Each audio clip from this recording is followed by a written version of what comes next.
Well, it's that time of the week when we go out to the other coast of the United States and we check in with Michael Snyder. He's down there in Hollywood. That's the official home of where a lot of mediocrity is created. Hello, Michael. Oh, yeah. Howdy, howdy, howdy. Back from Labor Day weekend. And yeah, there's mediocrity in Hollywood, which is why we sometimes go overseas for our decent filmmaking these days. Let's kick off with a big Hollywood movie, It Chapter 2. It's the second half of director co-screenwriter Andy Muschietti's movie adaptation of Stephen King's novel about an evil clown who terrorizes the quaint small town of Derry, Maine. In the first part of It, which was released in 2017, but set in the 1980s, the particular targets of Pennywise, who is a seemingly immortal jig-dancing, kitty-eating clown, are seven outcast kids who have dubbed themselves the Losers Club. Spoiler alert, the kids make it to adulthood, and 27 years later, after they defeat Pennywise in the first part of It, and swear that they're going to reunite to take him on if he shows up again, he shows up again to snatch and kill.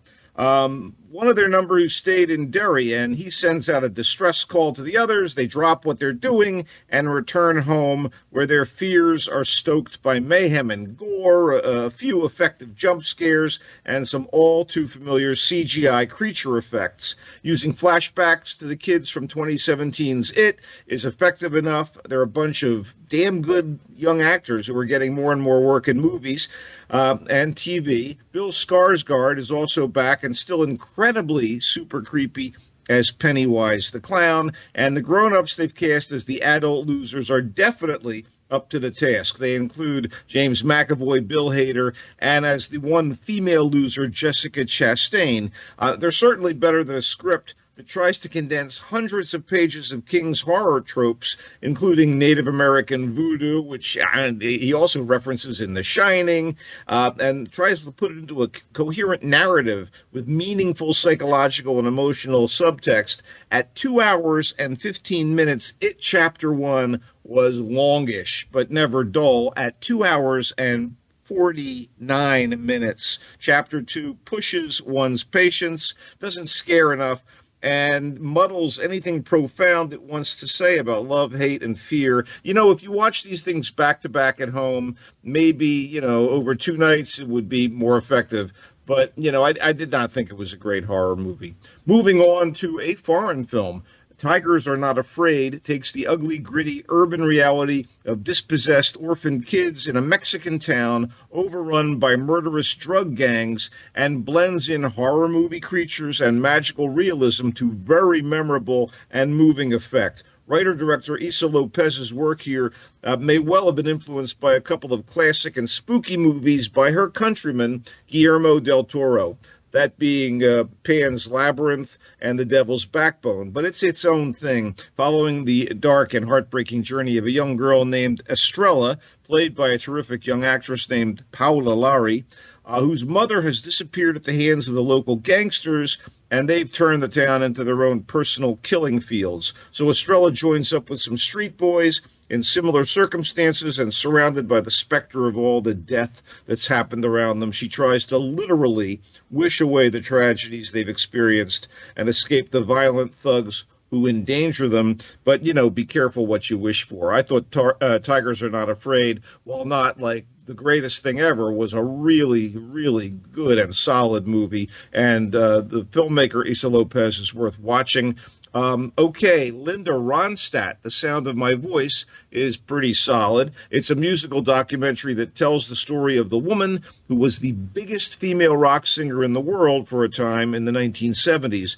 And Linda Ronstadt stayed a superstar for a couple decades, despite changing things up a lot from album to album, and even trying and succeeding at big band American standards, Mexican folk music, even a Gilbert and Sullivan operetta on Broadway, The Pirates of Penzance, where she played opposite Kevin Kline. And she was also part of an all-star country vocal trio with Dolly Parton and Emmylou Harris. She never failed on that level. And being part of all of this, you expect more and more from her, and suddenly she disappears off the scene. It turns out she was stricken with Parkinson's disease, which ended her singing career.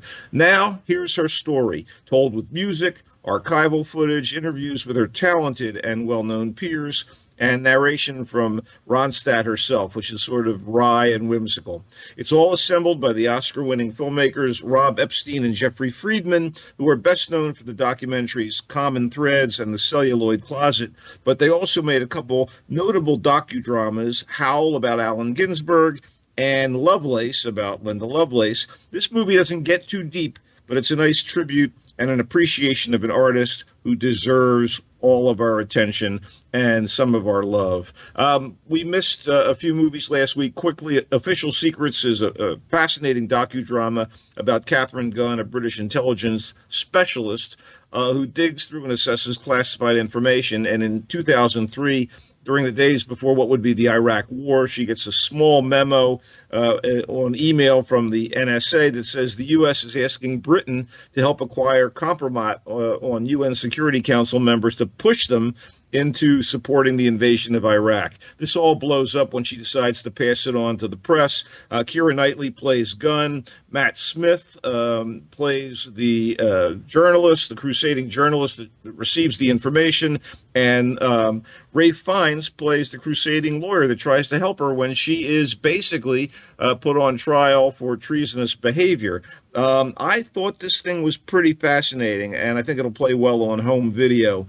Also, let's say quickly, Don't Let Go. It's an okay murder mystery with an L.A. cop finding a grisly crime that strikes close to home.